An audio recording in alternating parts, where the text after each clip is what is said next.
எனது கூற்று சரியாக இருக்குமேயானால் புடல்தான் முதல் முறை ஐநா சபையை மாற்றியமைக்க சொன்னார். உலகின் மிகப்பெரிய நிலப்பரப்பு கொண்ட ஒரு நாடு இந்தியா. உலகின் ஆக சிறந்த பண்பாடு கலாச்சாரங்களை கொண்ட நாடு இந்தியா. உலகில் இதுவரை எந்த நாட்டின் மீதும் யுத்தம் தொடுக்காத இந்தியா. ஆக எல்லாவற்றிலும் முதன்மையாக இருக்கிற இந்தியாவை கடந்து பாதுகாப்பு கவுன்சில் அமைக்கப்பட்டிருக்கிறது. எனவே இது பொருள் இழந்துவிட்டது. பாதுகாப்பு கவுன்சிலை திருத்தி அமைத்து அதில் இந்தியாவை இடம்பெற செய்ய வேண்டும் என்ற முதல் குரலே தொடர் பிடல் அவர்களின் குரல் தான். உலகத்தின் செல்வ பலம் எல்லாம் அமெரிக்காவின் காலடியில் வந்து சேர்வதற்கு காரணம் டாலர். எனவே இந்த டாலருக்கு மாற்றை உலகத்தின் எந்த நாடாக இருந்தாலும் அவரவர் நாணயத்தில் தொடங்குவதற்கு கியூபாவின் கதவுகளை திறந்து விடுகிறேன் என்று சொல்லி முதலில் டாலருக்கு எதிராக முழங்கியவரும் தொடர் பிடல். ஒரு பிரான்ஸ் நாட்டினுடைய பெண் நிருபர் கேட்கிறார். அதற்கு பிடல் அளித்த பதில், ஜனநாயகத்தை கற்பதென்று நாங்கள் முடிவெடுத்து விட்டால் அந்த ஜனநாயகத்தை இந்தியாவிடமிருந்து கற்போமே தவிர அமெரிக்காவிடமிருந்து ஒருபோதும் கற்க முடியாது எங்கள் என்று சொன்னவர் பிடல். தொடர்களே, நண்பர்களே, தொடர் பிடல் அவர்களின் நூற்றாண்டை நினைவில் ஏந்தி இந்த நிகழ்வு நடைபெறுகிறது. நாம் பிடல் பக்கம், அதே போன்று விடுதலைக்காக போராடுகிற பாலஸ்தீனத்தின் பக்கம், இன்றைக்கு தங்கள் விடுதலைக்காக போராடுகிற வெனிசுலாவின் பக்கம். இந்த முழக்கத்தோடு நடைபெறுகிற இந்த மாநாடு ஆழ்ந்த அரசியல் பொருள் செறிந்தது. நண்பர்களே, தோழர்களே, பிடல் வெறும் சொல்லல்ல. ஐக்கிய நாடுகள் சபையில் அவரது முதல் கூட்டமே இன்றைக்கும் அவரது உரையை உலகம் கடந்து சென்று விட முடியாது. ஐக்கிய நாடுகள் சபையை நீங்கள் மாற்றியமைக்க வேண்டும் என்று சொன்னால், உலகத்தில் ஒரு நீதி நிலை பெற வேண்டும் என்று சொன்னால், பிடல் கருத்துக்களை யாரும் அவ்வளவு எளிதில் கடந்து சென்று விட முடியாது. எனது கூற்று சரியாக இருக்குமேயானால் பிடல் தான் முதல் முறை ஐநா சபையை மாற்றியமைக்க சொன்னார். உலகின் மிகப்பெரிய நிலப்பரப்பு கொண்ட ஒரு நாடு இந்தியா. உலகின் ஆக சிறந்த பண்பாடு கலாச்சாரங்களை கொண்ட நாடு இந்தியா. உலகில் இதுவரை எந்த நாட்டின் மீதும் யுத்தம் தொடுக்காத இந்தியா. ஆக எல்லாவற்றிலும் முதன்மையாக இருக்கிற இந்தியாவை கடந்து பாதுகாப்பு கவுன்சில் அமைக்கப்பட்டிருக்கிறது. எனவே இது பொருள் இழந்துவிட்டது. பாதுகாப்பு கவுன்சிலை திருத்தி அமைத்து அதில் இந்தியாவை இடம்பெற செய்ய வேண்டும் என்ற முதல் குரலே தொடர் பிடல் அவர்களின் குரல் தான். அது சாதாரணமானதல்ல. இன்றைக்கு கியூபா தத்தளிக்கிறது, அதை நெருக்குகிறது அமெரிக்க ஏகாதிபத்தியம். ஆனால் இந்தியா, உலகின் தலை சிறந்த ஜனநாயக நாட்டினுடைய பிரதமர், பார்வையாளராக இருந்துவிடக்கூடாது என்பதுதான் இதனுடைய பொருள். ஆக சிறந்த உலகத்தின் நாடாளுமன்ற ஜனநாயகத்தை கொண்டிருக்கிற ஒரு நாடு காசாவை பார்த்து கொண்டிருக்கக்கூடாது, வெனிசுலாவை பார்த்து கொண்டிருக்கக்கூடாது. வெனிசுலாவின் எண்ணெயை வாங்குவது என்பது அபகரிக்கப்பட்ட ஒரு பொருளை குறைந்த விலைக்கு வாங்குவது போல், வேறு மொழியில் சொல்வதென்றால் திருடப்பட்ட ஒரு பொருளை குறைந்த விலைக்கு வாங்குவது போல். இந்தியா எப்பொழுதும் அதுபோல் ஒரு பொருளை வாங்கிவிடக்கூடாது. நமக்கு ஈரான் இருக்கிறது, ரஷ்யா இருக்கிறது, அரபு நாடு இருக்கிறது, அங்கே வாங்கலாம். பிடல் இன்னொன்றையும் அதே ஐக்கிய நாடுகள் சபையில் சொன்னார். உலகத்தை மேலாதிக்கம் செய்கிற அமெரிக்காவும் ஐரோப்பாவும் ஒரு கூட்டணியாக இருக்கிறது. ஐரோப்பாவும் அமெரிக்காவும் ஒரு கூட்டு செய்வில் இருக்கிறது. இராணுவ கூட்டு செய்வில், வர்த்தக கூட்டு செய்வில். இது ஏன் ஆசியாவுக்கு பொருந்தாது, இது ஏன் தென் அமெரிக்காவுக்கு பொருந்தாது என்று அவர் சொன்னார். அன்றைக்கு அவ்வளவு ஆழமாக அது உரைக்கவில்லை. ஆனால் இன்றைக்கு ஆசியாவுக்கு அது பொருந்துகிறது, உலகுக்கு பொருந்துகிறது என்றுதான் பிரிக்ஸ் எழுகிறது. டாலர் தான் உலகை தீர்மானிக்கிறது. உலகத்தின் செல்வ பலம் எல்லாம் அமெரிக்காவின் காலடியில் வந்து சேர்வதற்கு காரணம் டாலர். எனவே இந்த டாலருக்கு மாற்றை உலகத்தின் எந்த நாடாக இருந்தாலும் அவரவர் நாணயத்தில் தொடங்குவதற்கு கியூபாவின் கதவுகளை திறந்து விடுகிறேன் என்று சொல்லி முதலில் டாலருக்கு எதிராக முழங்கியவரும் தொடர் பிடல்.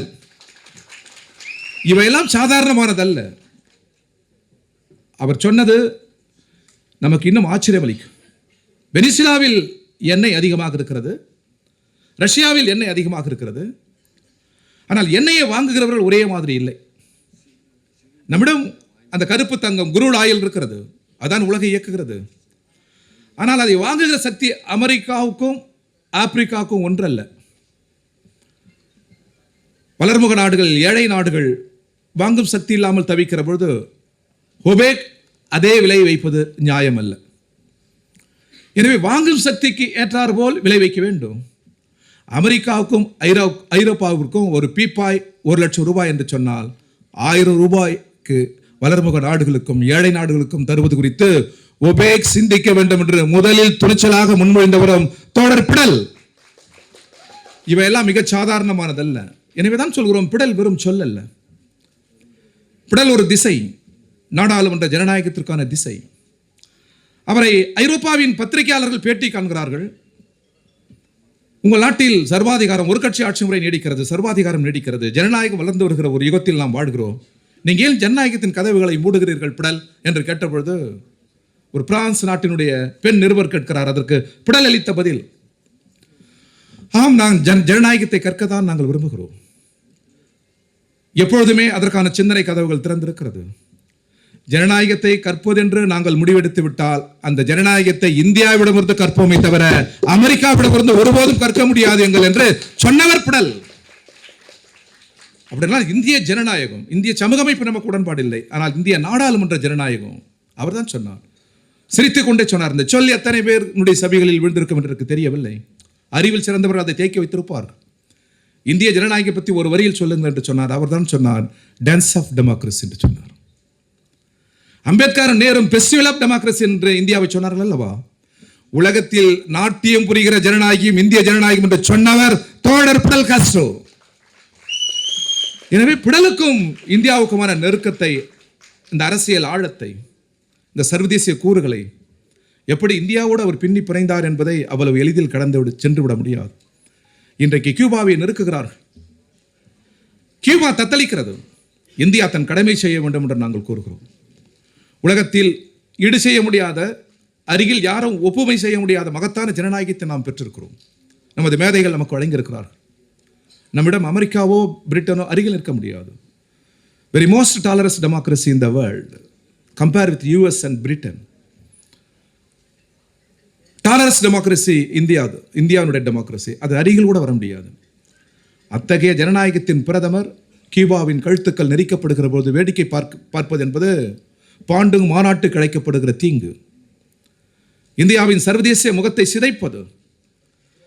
நேரு, டிட்டோ, நாசர், ஹூனு, இந்த மகத்தான மேதைகள் இந்தியாவிற்கான அயலுறவு முகத்தை அளித்தார்கள். நேர்தான் இந்த பஞ்சசீல கொள்கையை உலகுக்கு அளித்தார். அதுதான் இன்றைக்கு உலகத்தின் வாசல். அதை அடித்து நொறுக்குகிறது அமெரிக்காவும் பிரிட்டனும். தவறு என்று சொல்லக்கூட இன்றைக்கு இந்தியாவால் முடியவில்லை என்று சொன்னால் உலகத்தின் மிகப்பெரிய பிரதமரே இன்றைக்கு கேள்விக்குறியாகி நிற்கிறார். எனவே நண்பர்களே, நான் அந்த அரசியலுக்குள் செல்ல விரும்பவில்லை. ஏகாதிபத்தியத்தை எதிர்த்து நிற்கிற ஒரு அரசியல், வெனிசுலா போல், பாலஸ்தீனம் போல், ஈரான் போல் அந்த துணிச்சல் இன்றைக்கு தேவைப்படுகிறது.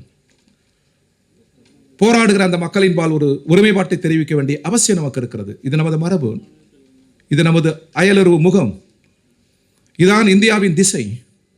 எனவே இந்தியா உலகுக்கு அளிக்கும் என்று நமது முன்னோர்கள் சொன்ன அந்த விழுமியங்களை நாட்டின் பிரதமர் சிதைத்து விடக்கூடாது என்று இதன் மூலம் நான் கேட்டுக்கொண்டு, இந்த மாநாடு எல்லா வகையிலும் வெற்றி பெற வேண்டும்.